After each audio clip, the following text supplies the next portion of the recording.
السلام علیکم۔ جنت کے پہاڑ جبل احد کو میرا سلام۔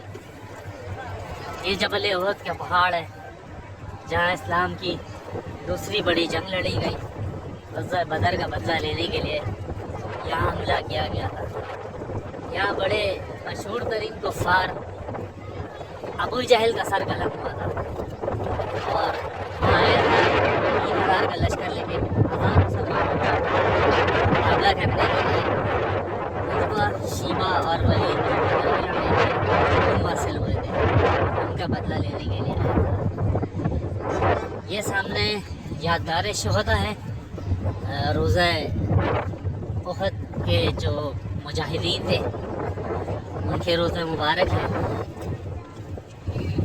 یہ جبل پہاڑ کا نام مجھے بتایا تھا، ابھی میرے ذہن سے نکل گیا ہے۔ بہرحال یہ وہ پہاڑ ہے جس پہ تیر انداز اسلام کے تعینات تھے 50 کے قریب، اور جن کو یہ حکم تھا کہ بھلے جنگ ہارے یا جیتے یہ جگہ نہیں چھوڑنی ہے۔ اور جب جنگ جیتے، انیشل فرسٹ سٹیج ہم نے جب کلیئر ہوئی تو 40 اس میں سے تیر انداز وہ نیچے آ گئے تھے، جس کے بعد بتایا جاتا ہے کہ ادھر سے گھوم کے مسلمانوں پہ اٹیک ہوا تھا جو حضرت خالد بن ولید رضی اللہ تعالیٰ عنہ نے کیا تھا۔ جو اس وقت مسلمان نہیں تھے، کفار فوج کے لشکر کے سردار تھے، کمانڈر تھے۔ تو اس جگہ سے یہ وہ مقام ہے جہاں سے گھوم کے آئے تھے، اور یہاں اسلامی فوجیں تھی، یہاں سے گھوم کے اٹیک کیا تھا۔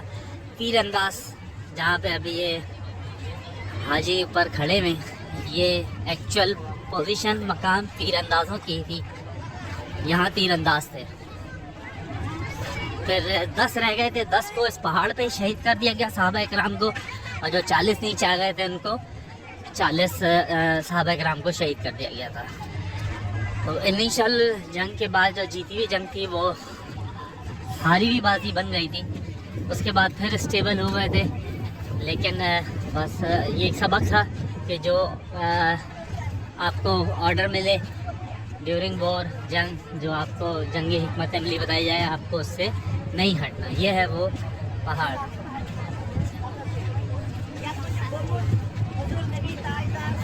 اور یہ وہی یہاں پہ جو ہے وہ مسجد کی تعمیر ہو گئی، چیزیں ہو گئیں، تو یہ ہے وہ جگہ، وہی میدان ہے۔ یہ سارے بدر اپنا احد کے پہاڑ چلے آ رہے ہیں، اور یہ وہ سلسلہ ہے جہاں پہ جنگ ہوئی ہے، تو یہ پہاڑ اس کے ساتھ ہی ہے۔ حضرت امیر حمزہ رضی اللہ تعالیٰ عنہ کا روضہ مبارک، ان کے ساتھ ایک اور بڑے جلیل مرتبہ صحابہ حضرت مصعب بن عمیر رضی اللہ تعالیٰ عنہ اور حضرت عبداللہ رضی اللہ تعالیٰ عنہ کا مدفن روضہ ہے۔ اس کے پیچھے ایک بڑی باؤنڈری نظر آ رہی ہے جس میں کم و بیش 61 صحابہ اکرام ایک ساتھ مدفن ہیں، ان کا ایک ساتھ روضہ ہے ان کا۔ 70 صحابہ اکرام جام شہادت نوش کر گئے تھے اس میں، اور ہند جو کہ اپنے بھائیوں عتبہ، شیبہ اور ولید کا، اپنے باپ کا بدلہ لیا تھا، حضرت امیر حمزہ رضی اللہ عنہ کو کمر میں برچھا مارا گیا تھا۔ اس نے اپنے غلام، حبشی غلام سے بولا تھا کہ تم حضرت امیر حمزہ کو شہید کر دو گے تو میں تمہیں سونے کا ہار دوں گی اور آزاد کر دوں گی۔ اور شہید ہونے کے بعد بھی اس نے اپنی نفرت کا اظہار ایسے کیا تھا کہ ان کا کلیجہ، سینہ چاک کر کے کلیجہ نکالا تھا اور بولا میں چباؤں گی، لیکن وہ نہیں چبا پائی تھی، تو اس ملونہ نے اس پہ تھوک دیا تھا۔ اور حضرت امیر حمزہ کے کان اور ناک کٹوائے تھے، ان کی عزا رسانی بھی کی تھی۔ کہتے ہیں، بتایا جاتا ہے، تاریخ میں ہمیں بتایا جا رہا تھا ابھی کہ جب حضور پاک صلی اللہ علیہ وسلم کو پتہ چلا کہ حضرت امیر حمزہ رضی اللہ عنہ شہید ہو گئے، تو وہ اتنے محبوب چچا تھے، وہ اتنا روئے تھے کہ ان کی داڑھی تر ہو گئی تھی۔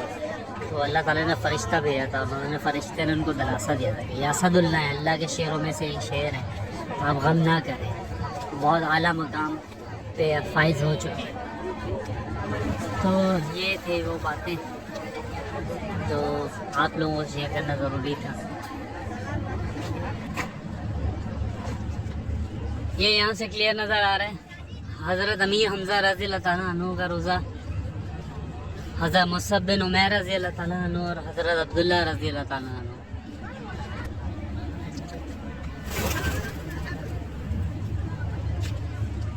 یہ وہ مقام جو کلیئر نظر آپ ادھر آ رہا ہے، یہ 61 صحابہ یا کم و بیش 62 صحابہ اکرام، 70 میں سے 62 یا 61 صحابہ اکرام یہاں ایک ساتھ جو ہیں یہاں پہ روزہ ہے ان کا۔